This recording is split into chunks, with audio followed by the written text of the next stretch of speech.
It started like one of Katt's usual truth-telling firestorms, casual, unfiltered, and dangerously accurate. But this time, the target wasn't just Hollywood.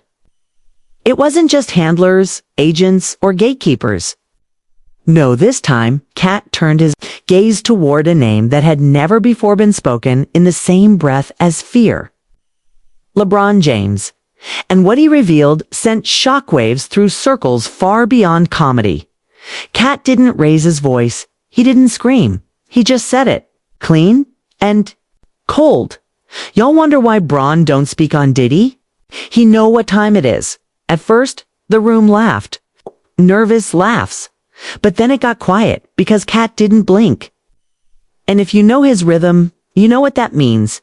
He was about to open a door that had been locked for years. He leaned forward. You think everybody's at these parties because they want to be? The crowd froze.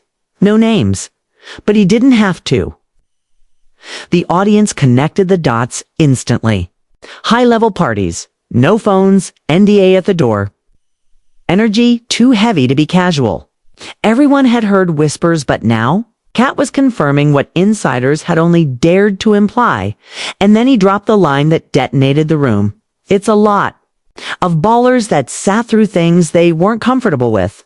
Some left, some stayed, and some learned to stay quiet. No one in that room was breathing at that point. Because when you say ballers and uncomfortable and did you're pointing at something most people don't survive, then, almost out of nowhere, Katt smiled. Bron ain't stupid. That man built his whole brand on control, on loyalty, on clean money. You think he didn't hear what happened to the ones who spoke up? It was never about fear of violence, not physical. It was fear of contamination, of getting pulled in too. Something so chaotic, so toxic that even your silence wouldn't protect you. According to Katt, LeBron kept his distance not because he was scared of Diddy the man, but because he was scared of the system that protects him. And just like that, Katt shifted the entire narrative. This wasn't about gossip. This was about survival, about knowing when to say no.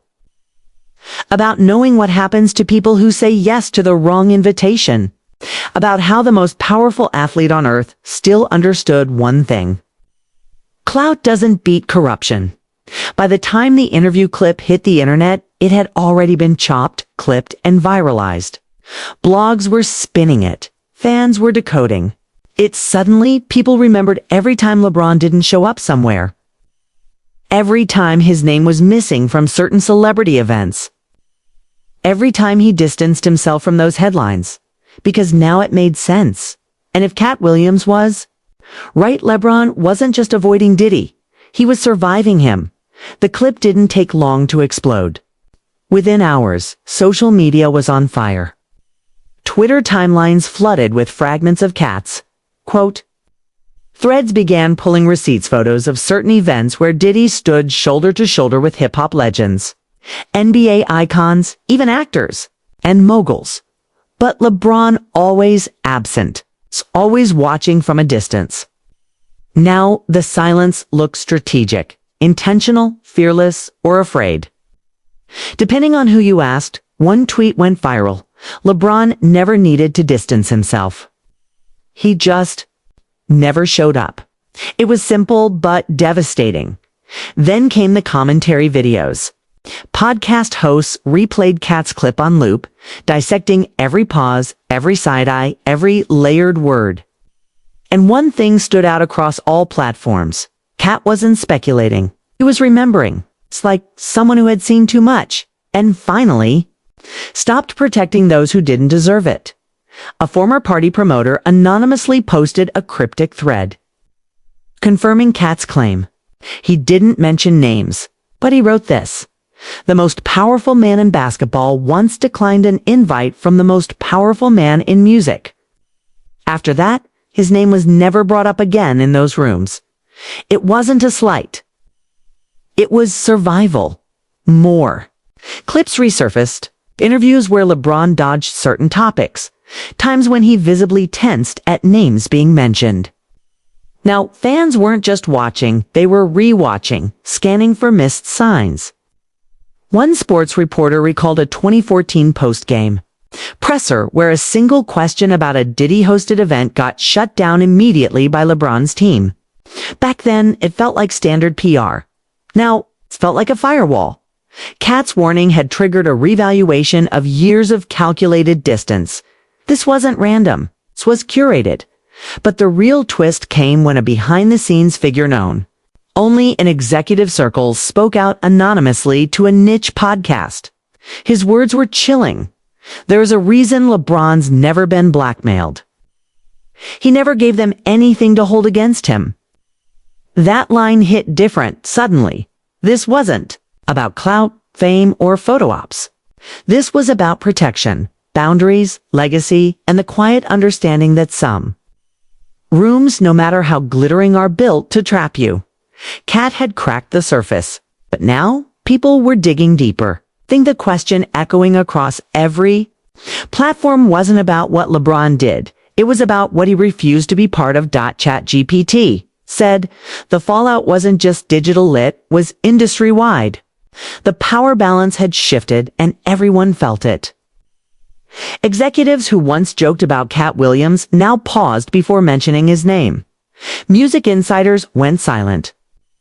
Media outlets suddenly got cautious, 'cause Katt hadn't just exposed a moment, he exposed a code. A code of silence that held billionaires, ball players, and hitmakers together under one unspoken rule. Don't speak on Diddy. And yet Katt spoke. LeBron still didn't. But his silence no longer looked like indifference. It looked like discipline, strategy, power. Because now the public could see it. Okay. The man had dodged the most dangerous trap in entertainment. Not by fighting it, not by naming names, but by staying so far away, there was nothing to scrub. Nothing to spin, nothing to control. The blogs kept buzzing. One headline read, Katt Williams confirms what Hollywood already knew: LeBron stayed clean. And that word clean took on new meaning. This wasn't just about drugs or scandal. It was about reputation management at the highest level. About how in an industry built on access and secrets, the only true protection was distance. Not just physical, but digital, emotional, and psychological. LeBron had avoided every trap because he understood the system better than it understood itself, and that scared people. Even fans noticed. As clips from old award shows were reposted footage of Diddy calling LeBron family, only for LeBron to awkwardly smile, nod, and pivot to another conversation. It had always been there. But we didn't know how to see it till Katt laid it out. Then came the most telling moment. An old clip was dug up from an interview. Years ago, an interviewer asking LeBron who he doesn't hang out with in the industry.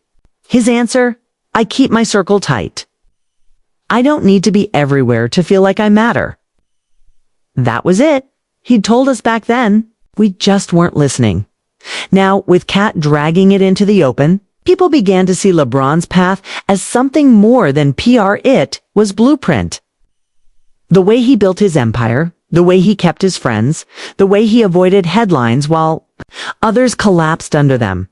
The contrast between him and Diddy couldn't be more dramatic.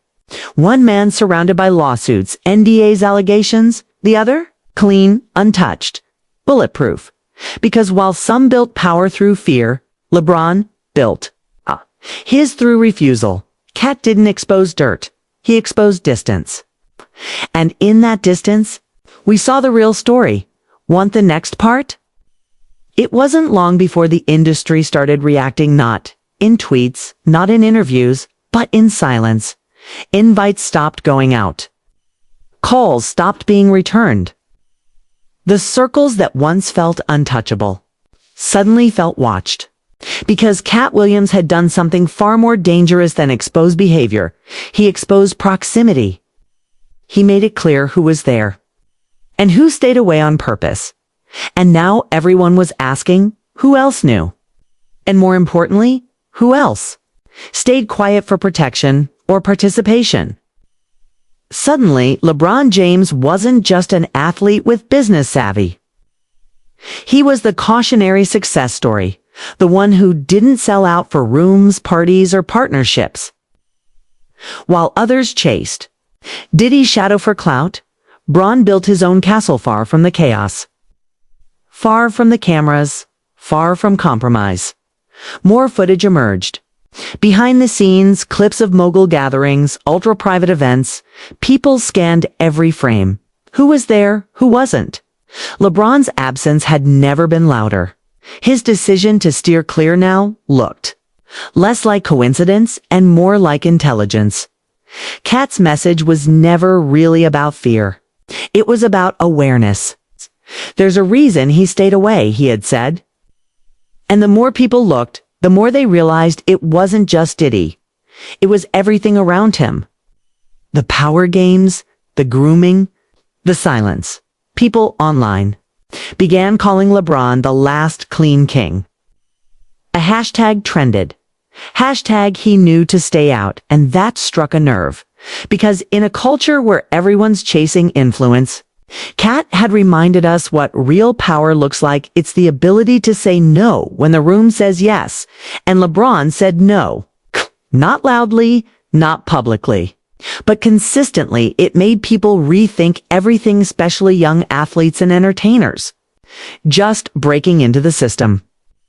Some started posting clips of Katt's rant with captions like, "Protect your name like Bron. Be in control, not surrounded." And that's when it hit. This wasn't just gossip anymore. It had turned into a cultural shift. LeBron didn't need to speak. His silence now sounded like a manifesto. And Katt, he wasn't exposing drama. He was lighting a warning flare. Not just for Diddy, not just for LeBron, but for everyone still deciding who to stand next to and the wave didn't slow, it grew. And as the story evolved, it began reshaping the way people looked at all high-level celebrity interactions. The red carpets, the backstage hugs, the Instagram selfies that once passed as innocent networking, suddenly felt loaded. Who was really aligned with who? Who had the power? And who, like LeBron, opted out before it cost them everything? Katt's words had triggered a chain reaction of accountability without ever naming more than a few key truths. That was his genius. He didn't throw everyone under the bus, he just showed us the map. And on that map, Diddy's empire sat like a dark gravitational pull. And LeBron? He orbited far outside of it, deliberately, quietly, unshaken. One entertainment. Blogger wrote, "It wasn't fear, it was foresight." Cook, LeBron saw the machine and chose not to feed it. And now that the machine was falling apart, everyone else was exposed for having propped it up. Katt's clip found its way into college classrooms, business seminars, even church sermons. What began as a comedic truth bomb had turned into a cultural case study. It wasn't just about Diddy. It wasn't even just about LeBron. It was about discernment. The power to say no. The clarity to recognize that access can be poison when it comes with silence as the entry fee. A former industry insider posted a rare, direct tweet. LeBron survived this long with no scandals, not because he was perfect, but because he didn't crave the wrong spotlight. It resonated deeply. And now, athletes, creators, influencers started quoting him. Move like LeBron became a mantra. Not for basketball, but for reputation, for self-preservation, or staying out of the dirt. Even when everyone around you is throwing hands just to get invited to the next exclusive room. And as for Diddy, his name was now radioactive. Every new article, every allegation, every silence from a former friend only made Katt's message louder. The ones who stayed silent are shaking. The ones who stayed away are sleeping just fine. And at the very center of all that calm, LeBron James, still building, still focused, still untouchable. Not because he ran from the game, because he never let it own him. The industry tried to reset quietly. PR teams whispered about letting the news cycle pass. And platforms shifted their focus back to lighter content, game highlights, award shows, viral dances, but it wasn't working. The audience had changed. They'd tasted the truth. They'd seen the mask slip. And Katt Williams had turned that one sharp moment into a mirror. The entire industry now had to face. There was no going back. Because every week that passed without LeBron responding made the message stronger. Not a denial, not a threat, just silence. And in that silence, people heard a warning louder than any viral soundbite. Watch the company you keep. Suddenly, past headlines made sense. That failed photo op. That one-time collab that never came to life. The canceled appearance at a celebrity-hosted retreat. LeBron wasn't just being busy. He was making decisions. Strategic, measured. Clean. And now that Diddy's entire brand was imploding in public lawsuits, raids, former allies vanishing overnight, it became clear just how much danger LeBron had quietly avoided. It wasn't luck. It was intentional distance. Katt had cracked open something sacred. He reminded the culture that being loud isn't always being brave. That not showing up is sometimes the most powerful thing a person can do. And the more people dug into those spaces, the parties, the back rooms, the contracts signed under pressure, the more they started realizing how many people didn't walk away, and how rare it was that someone like LeBron did. One journalist summed it up perfectly in a tweet that got tens of thousands of likes. Katt told the truth. LeBron lived it. Diddy buried it. Now it's all unraveling. And that's what made this moment different, because for years, the culture protected the powerful until one man stepped forward and told the world exactly why the most powerful athlete alive had never stood beside one of the most infamous moguls in entertainment. And now, nobody wants to be in those rooms anymore. 'Cause if LeBron avoided them, maybe they were never safe to begin with. Now even the ones who used to laugh at Katt weren't laughing anymore. His words, once brushed off as wild rants or paranoid comedy, were now archived like prophecy.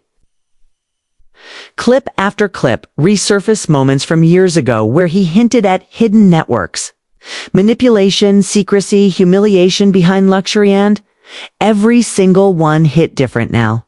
He had been telling the truth the whole time. They just didn't want to hear it, because hearing it meant admitting how deep it all went. What Katt said about LeBron wasn't just about parties or rooms. It was about survival in an industry where silence was the currency and shame was the price of entry. And LeBron never bought in. He stayed visible but inaccessible, friendly but never fully present, respectful but never loyal to the machine.